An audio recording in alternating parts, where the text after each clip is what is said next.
Добрый день, дорогие друзья! Сегодня мне хотелось бы поговорить с вами о храпе и синдроме обструктивного апноэ сна. Чем же характеризуется это заболевание? Вообще, когда мы начинали работать с этой темой, многие не верили в то, что храп штука опасная. И у меня был пациент, который с обидой мне спрашивал: а как же богатырский храп, Светлана Викторовна? Пришлось объяснить, что богатыри в силу профессии просто не доживали до последствий синдрома апноэ сна, поэтому, как правило, погибали в битве и в районе 30-летнего возраста. Да, между тем, как осложнения синдрома обструктивного апноэ сна приходят после 40, а чаще 50 лет. То есть чем старше человек, тем тяжелее у него этот синдром протекает.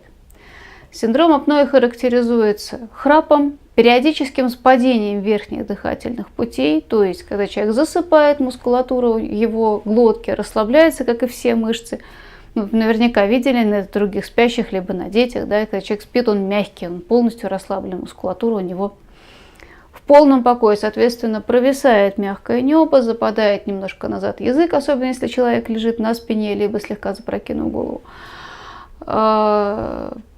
И начинается соприкасаться мягкое небо, корень языка и задняя стенка глотки. Небный язычок колотится о корень языка с характерным храпящим звуком. Также синдром апноэ характеризуется прекращением вентиляции легких при сохраняющихся дыхательных усилиях. Что это значит?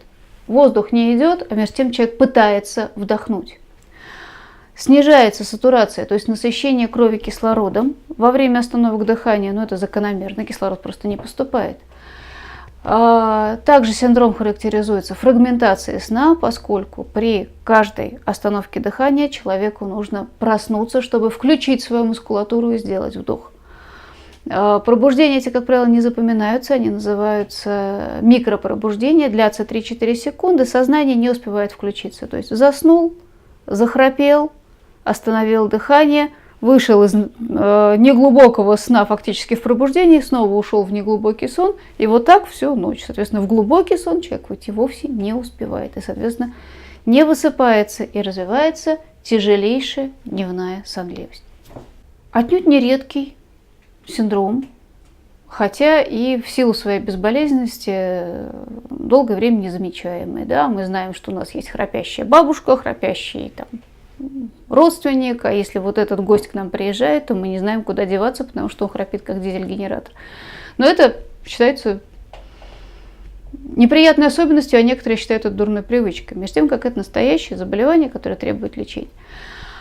1/5 часть всех женщин и 1/3 мужчин старше 60 лет, это очень много, страдают этим заболеванием. Из тех же, кто обращается в стационары, это 15% пациентов терапевтического профиля. Это большинство пациентов, больше 80% из тех, кто страдает гипертонией, устойчивой к лечению. Это почти все, 90% пациентов с значимым ожирением. Синдром апноэ квалифицируется несколькими степенями тяжести. Если человек останавливает дыхание от 5 до 15 раз за час, это легкая степень. Если от 15 до 30 событий остановок дыхания за час, то это степень, средняя степень тяжести. Если же человек останавливает дыхание каждые 2 минуты, то есть более 30 событий за час, то это тяжелый синдром апноэ сна. Следует отметить, что при синдроме апноэ сна в 5-6 раз чаще, при тяжелой форме синдрома апноэ сна, в 5-6 раз чаще развиваются сердечно-сосудистые осложнения, такие как инсульты в первую очередь и инфаркты, в ночное время, конечно. Великолепно описан этот синдром в романе Гончарова «Обломов». Если вы вспомните, умер Обломов именно от удара во время сна. Второй инсульт, как и первый, пришел к нему во время сна. Охрапел он, как описывал Гончаров, как в ямской избе. Да? На что пожалуется наш пациент? Пожалуется, как правило, не очень активно, если партнер по спальне, супруга или супруг, чаще супруга, конечно, мужчины храпят чаще, притащит за руку к доктору. на остановке дыхания во сне, на учащенное ночное мочеиспускание, на изжогу по ночам, на то, что с утра голова тяжелая, на то, что хочется спать. Ну а на храп, собственно, жалуется, как правило, партнер, а не сам пациент. И на подъемы давления в момент пробуждения, которые проходит самостоятельно после того, как человек какое-то время расходился. Вот в качестве клинического примера пациентка 62 лет с морбидным ожирением и с тяжелейшей формой синдрома апноэ сна, когда среднее насыщение крови кислородом в течение ночи было 76%, а должно быть вообще-то 95%. Да? То есть человек спал с лиловым лицом. На ней сейчас, то, что вы видите на фотографии, это СИПАП-аппарат, то есть человек спал в маске и начал наконец-то высыпаться, и уровень кислорода приблизился к нормальным значениям. Какими же методами мы можем осуществить диагностику этого синдрома? Наиболее простым методом, который позволяет отделить, скажем так, здоровых от тяжелобольных, является ночная мониторная пульсоксиметрия. Вот так это выглядит. Это маленький приборчик, одевается на руку, пациенту выдается домой, вечером он это одевает самостоятельно, одевает на палец пульсоксиметрический датчик и спит в течение ночи, как обычно. Утром он его снял и вернул в лабораторию. Что мы видим? Вот круговая диаграмма, которую вы видите в центре, она вообще в норме должна быть зеленого цвета. То есть у этого пациента есть достаточно большое количество, видно это на уже линейной диаграмме, как проваливается у него насыщение крови кислородом, что соответствует с высокой вероятностью тяжелой форме апноэ сна. Золотым стандартом исследований в нарушениях сна, в том числе и храпа и апноэ, является полисомнографическое исследование. Проводится оно в лаборатории, на дому это исследование сделать сложно, хотя сейчас есть уже и такие тоже опции, когда приезжает медсестра на дом и одевает все оборудование на пациента. Считывается электроэнцефалограмма, датчики, расположенные на голове пациента. Да? То есть мы видим фазы сна, мы видим прерывание сна микропробуждениями, о которых я говорила. Мы видим тонус мышц, электромиография, те датчики, которые расположены на руке, ноге, на лице пациента. Кардиограмма, если у пациента есть нарушения ритма, связанные с остановками дыхания, мы тоже их поймаем. Естественно, напалечник – это насыщение крови кислородом. Датчик положения тела находится в коробочке, которая закреплена у пациента на груди. Дыхательные усилия мониторируются с помощью канюли, вставленной в нос, либо вот какой-то у пациента на фотографии датчик, температурный датчик. По температуре вдыхаемого-выдыхаемого воздуха можно отследить. И, соответственно, дыхательные усилия – это в ремнях на груди и на животе, то есть видно, продолжает пациент пытаться вдохнуть во время остановки дыхания, либо нет, что нам позволяет отделить обструктивное апноэ от центральных. Более простой метод называется кардиореспираторный мониторинг. Здесь все то же самое, о чем я рассказывала, кроме датчиков с головы. То есть мы видим воздушный поток, мы видим положение тела, мы видим грудные и брюшные усилия, сатурацию и ЭКГ. Довольно информативный и при этом простой метод инструментальной диагностики – это респираторный мониторинг, когда мы имеем датчик потока канюля в носу, пульсоксиметр на пальчике и анализатор, соответственно, на руке. Это исследование выполняется амбулаторно. Опять же, для того, чтобы поставить апноэ, этого достаточно. Да, мы не увидим здесь связи с положением тела, но тем не менее тяжелый случай апноэ точно не пропустим. Вот здесь представлены данные с кардиореспираторного монитора пациента. Вот если вы посмотрите на верхнюю черную линию во втором окошке, это дыхательный поток. Вдох-выдох, пауза. Несколько вдохов, опять пауза. Причем пауза достаточно длинная, по 30-40 секунд. И видно цифровой ряд, когда снижается насыщение крови кислородом до 70%, а это уже весьма значимое снижение, когда лицо пациента становится лиловым, поднимается давление и, соответственно, возрастают риски инсульта. Другой пациент с очень длинной остановкой дыхания, которая длилась 82 секунды, насыщение крови кислородом падало до 50%, риск развития осложнений со стороны сердца и мозга крайне высокий, то есть, в общем, каждую ночь весьма реальная перспектива словить инсульт. Как лечить синдром апноэ сна? Ну вот этот пациент у нас спит с маской, с СИПАП-аппаратом. У всех пациентов однозначно возникает реакция, что же так можно спать? Вот тем, у кого нет синдрома апноэ, спать так достаточно сложно, я пробовала. Тем, у кого синдром апноэ есть, и синдром апноэ средне-тяжелый, а особенно тяжелый, намного легче спать так с аппаратом, чем без него. Вообще приверженность пациентов с тяжелым апноэ сна лечению составляет более 70%.